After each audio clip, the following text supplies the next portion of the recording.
Welcome to Fantasy Stories. एक बहुत दूर के मुल्क नूराबाद में बुलंद पहाड़ों के दरमियान एक रोशन सा महल था जहां शहजादी आयजा रहती थी।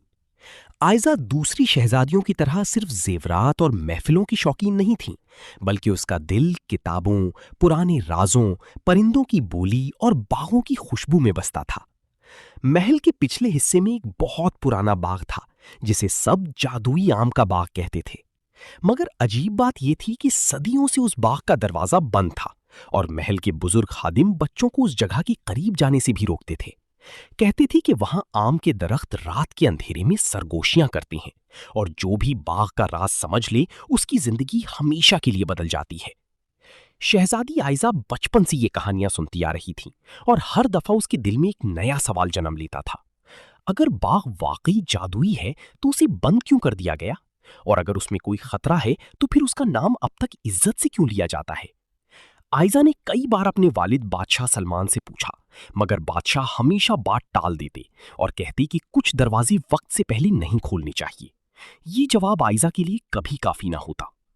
एक शाम जब आसमान पर सूरज की आखिरी लाली ठहरी हुई थी और हवा में रात की नरमी घुल रही थी, आयजा महल की पुरानी लाइब्रेरी में गई।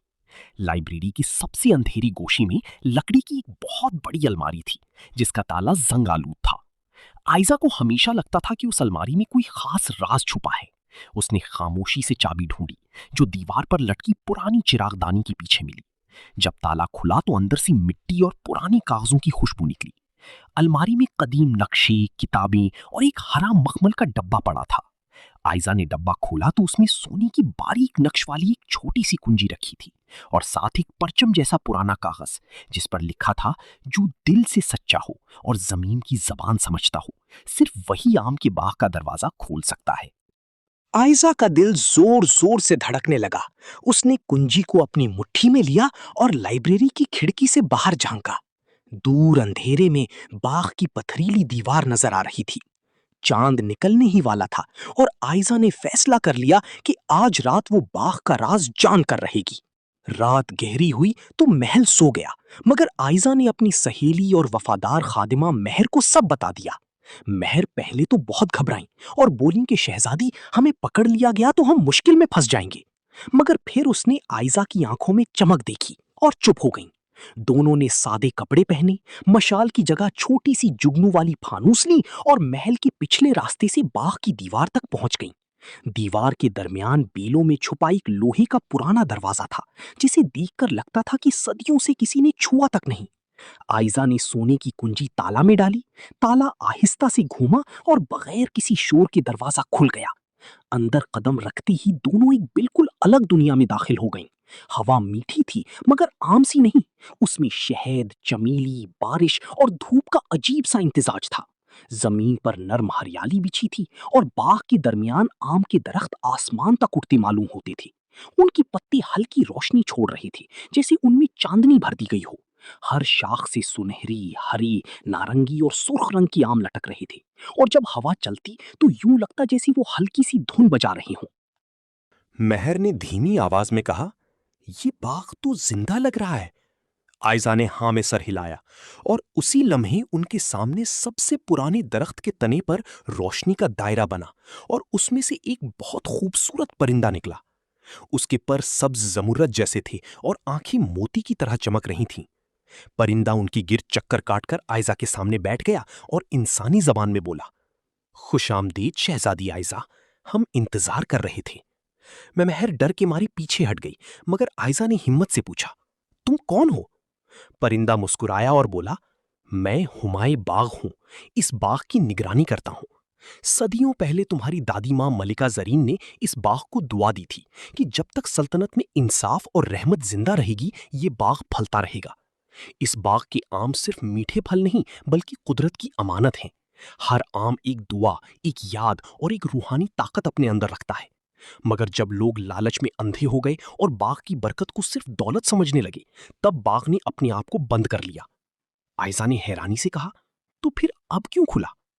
हुमायूं बाग ने जवाब दिया, क्योंकि तुमने इसे खजाना समझकर नहीं बल्कि राज समझकर ढूंढा है, और जो राज को मोहब्बत से समझी, बाग उसके लिए रास्ते खोल देता है।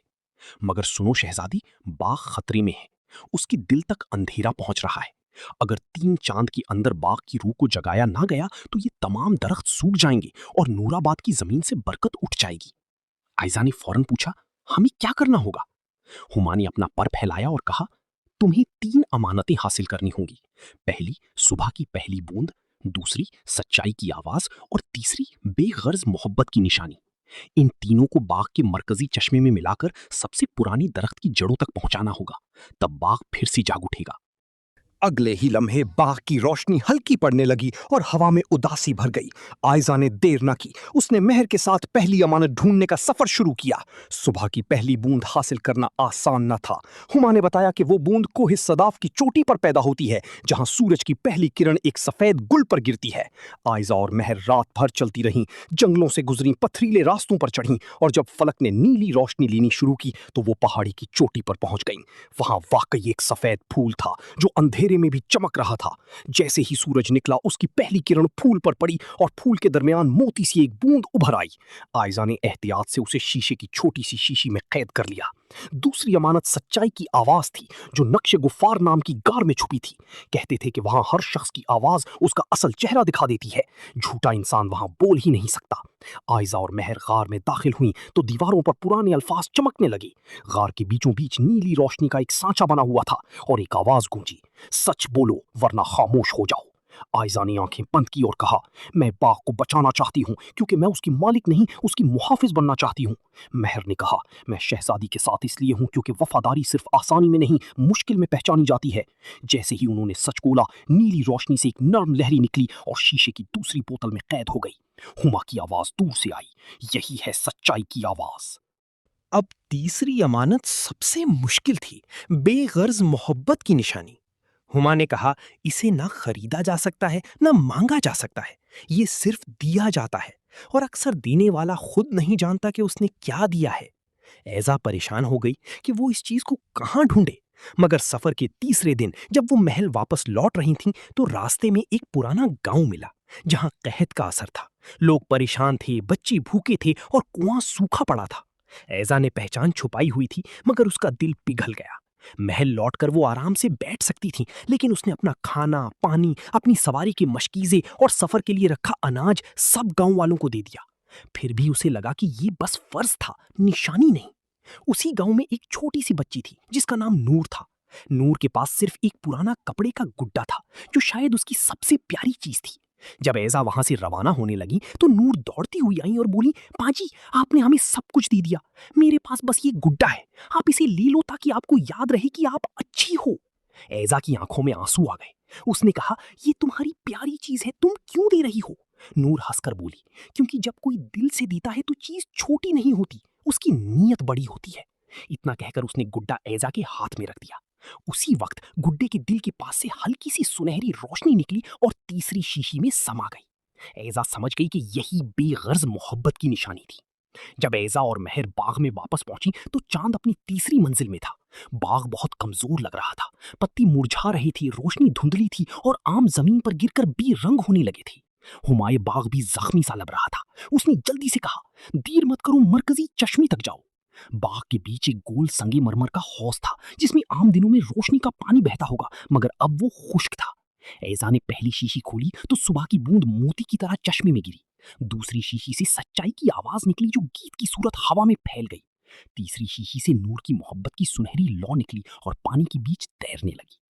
मगर जैसे ही तीनों अमानतें मिली, जमीन जोर से हिली और बाग के एक अंधेरे कोने से स्याह धुआं उठने लगा।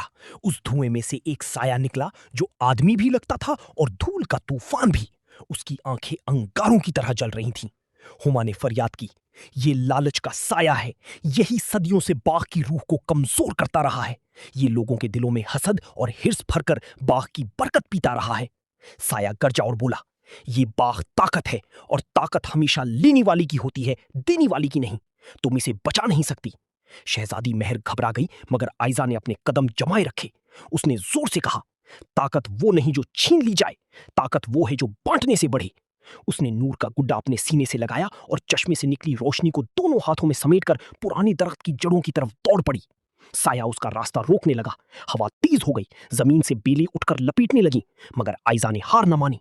उसने अपने दिल की पूरी सच्चाई से दुआ की, ए जमीन, अगर मैं सच में तेरी मुहाफिज हूं तो अपना रास्ता खुद बना। उसी पल बाग के तमाम दरख्तों ने अपनी शाखें हिला दी, पत्ती बिजली की तरह चमकी और आम सितारों की मानिंद जगमगाने लगे। जड़ों के दरमियान जमीन खुल गई और रोशनी का रास्ता बन गया। आयजा ने चश्मे की नूरानी लहर उस रास्ते में उतार दी। रोशनी जमीन के अंदर उतरती चली गई और फिर एक जबरदस्त कुछ ही महीनों में नूराबाद बदल गया। जहां सूखी जमीन थी वहां हरियाली उगने लगी, जहां मायूसी थी वहां मेहनत और उम्मीद ने जगह ले ली। बीमारों को शिफा मिलने लगी, क्योंकि जादुई बाग के आम सिर्फ लजीज नहीं बल्कि शिफा बख्श भी थे। कहते हैं जो इंसान सच्चे दिल से उस बाग का आम खाता, उसके दिल का अंधेरा हल्का हो जाता और उसे अपनी गलतियां साफ नजर आने लगती। शहजादी आयजा अक्सर बाग में जाकर सबसे पुराने दरख्त के नीचे बैठती और हुमायूं बाग से बातें करती। एक दिन उसने पूछा, क्या बाग का राज अब खत्म हो गया? हुमायूं मुस्कुराया और बोला, नहीं, असली राज तो अब शुरू हुआ है। हर नस्ल को दोबारा ये साबित करना होता है कि वो रहमत की हिफाजत कर सकती है या नहीं। जादुई बाग किसी एक कुंजी से नहीं खुलता, बल्कि हर दफा एक नए सच्चे दिल से खुलता है। आयजा ने आसमान की तरफ देखा, जहां शाम के रंग आम के फूलों जैसे लग रहे थे।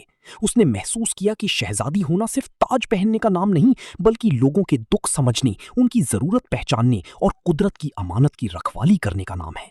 और उस दिन से नूराबाद के बच्चे जब भी आम का मीठा टुकड़ा मुंह में रखते तो मुस्कुराकर कहते, ये सिर्फ फल नहीं, ये शहजादी आयजा की सच्चाई का जायका है। और यूं शहजादी आयजा और जादुई आम का बाग की कहानी सदियों तक चलती रही। हर दादी नानी ये किस्सा बच्चों को सुनाती और कहती कि अगर तुम्हारे दिल में लालच की जगह रहमत हो, खौफ की जगह हिम्मत हो और अपने लिए मांगने के बजाय दूसरों के लिए देने का जज्बा हो, तो जिंदगी के बंद दरवाजे खुद खुल जाते हैं। क्योंकि असल जादू किसी बाग में नहीं होता, असल जादू इंसान के दिल में होता है।